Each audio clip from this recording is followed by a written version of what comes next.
Welcome, welcome everyone. I'm Lynn Richmond. I'm the Communications and Public Affairs Specialist at the Advisory Council on Historic Preservation. Welcome to our broadcast live from the Belmont-Paul Women's Equality National Monument. I'm joined today by Jana Friesen McCabe. She's a supervisory park ranger for the National Park Service.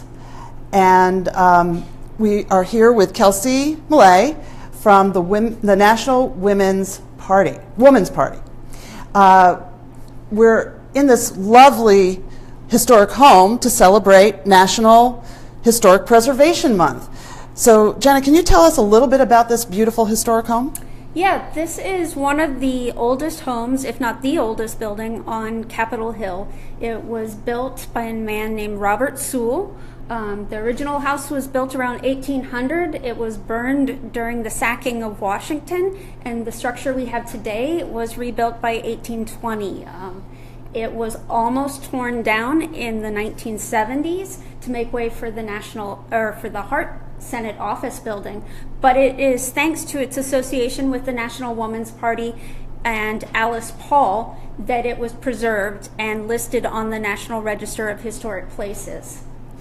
Oh, that is wonderful. Why is it important to preserve a home like this, and how do you even take care of a 200-year-old home?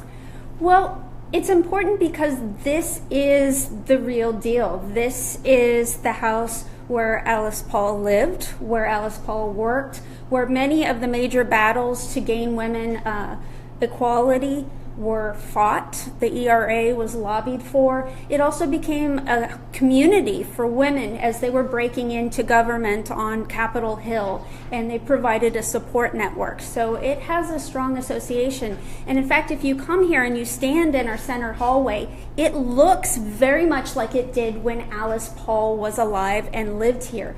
You can find pictures of her standing in this hallway, and it's remarkable how similar it is.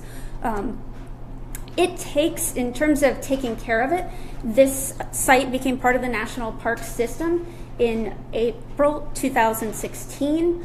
One of the first things that we've done since acquiring the house is do a conditions assessment. We had some records. The National Women's Party had taken great care of the site for almost 100 years. However, it takes a lot of money and a lot of effort and energy into taking care of a house. And over 200 years, a lot of things can happen. Termites, roof leaks, whatnot. So we, this January, actually closed the site for a month and did a conditions assessment where we lifted up floorboards and checked out the condition of the joists. We poked holes in the plaster to see what it looked like, what the rafters looked like. And that information is going to help us as we move forward with planning some preservation projects here. We received a grant from the David Rubenstein Foundation and the National Park Foundation right after we were established. And that money is going to help us fix some of those concerns that we found. It's already helped us preserve this incredible stained glass fan light that we have here in the house that your viewers can't see yet, but we'll give them a shot at the end. So.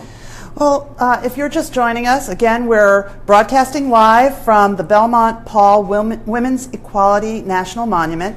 And Kelsey, come over here and tell us more about the activities that are currently going on here at the house. Sure.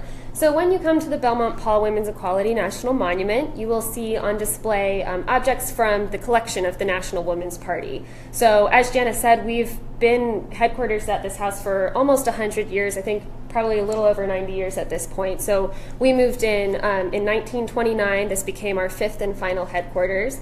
And then we were continuing to lobby out from this house throughout the 20th century for the Equal Rights Amendment, other legislation on the local, state, and federal level to kind of bring forth women's equality, and then also helping other countries in their fight for women's equality and supporting women for public office. So we continued after the suffrage movement, we continued as a lobbying organization from this house. And then at the end of the 20th century, we became a nonprofit focused on preserving our collection, preserving the house, and telling the story of the fight for women's equality. So then in 2016, with the designation, that really solidified this house as kind of a symbol that will stand the test of time for women's equality. So we're very excited to have the partnership with the National Park Service now, and the fact that this house will really continue to stand as in honor of the work that women did to fight for equality. And so you'll see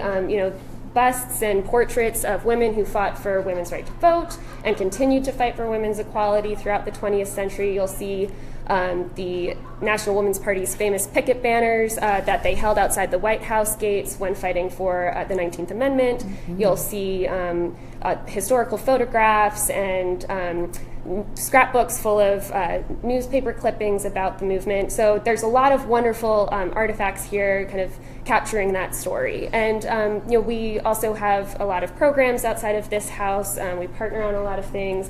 And the National Women's Party has regular equality salon discussions where we talk about how the history ties into issues of women's equality today. We just started a Centennial Book Talk series with East City Books to kind of ramp up for the centennial of the 19th Amendment from 2019 to 2020. So there's a lot of great activities and programs that we do as well. And you can become a member of the National Women's Party to kind of support the work that we're doing and to stay informed about what we have coming up. Sounds great. Now, so how can somebody visit? Where can you give the location and how people get here? Sure. So the house is at 144 Constitution Avenue Northeast, right at the corner of 2nd and Constitution, and just across Constitution from the Supreme Court building. And the museum is open to the public from Wednesdays through Sundays, 9 to 5. And then again, you can check out our social media pages, Belmont-Paul's social media pages, and our websites to stay informed about other kind of special events that we have coming up. Great. Now, Jana, can you just describe some of the beautiful artifacts that we have here right in this beautiful main hallway? Sure. So here in the center hallway, which, as I said, looks a lot like it did back when Alice Paul lived and worked here, you'll see portraits of some of the founding members of the National Women's Party, as well as this incredible 1880 stained glass fan light and side lights that we recently had restored. The colors really pop, especially if you come about noon. You can see the incredible reds of the stained glass. They're so vibrant since it was cleaned and restored.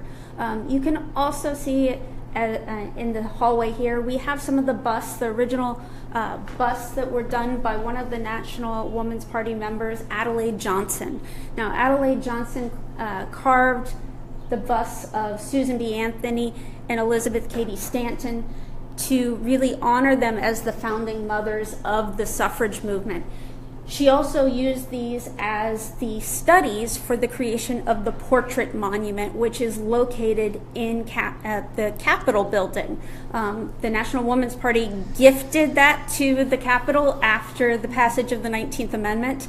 Congress wasn't so sure what to do with it, so they hid it in the basement until the 1990s when they did some renovations and restoration work at the Capitol. It now sits in the Capitol there, so people can go and visit that over on Capitol Hill too. So, well, I really appreciate your time, Jana and Kelsey. Thank you so much. And I want to urge everyone to come and visit the Belmont-Paul National Monument. It's really a beautiful home, and you'll have a really wonderful time. It's, as I said before, we're celebrating May, National Historic Preservation Month, and I just want to remind all our viewers that we have a photo contest that's ongoing. We had our first weekly winner today. To enter, all you need to do is post a photo on the ACHP Facebook page or on your own Twitter or Instagram with the hashtag MyHistoricPlace, tag the ACHP, the National Trust for Historic Preservation, and the National Park Service, and you'll automatically be entered to win. Our next winner will be selected a week from today. So again, thank you so much, and I really enjoy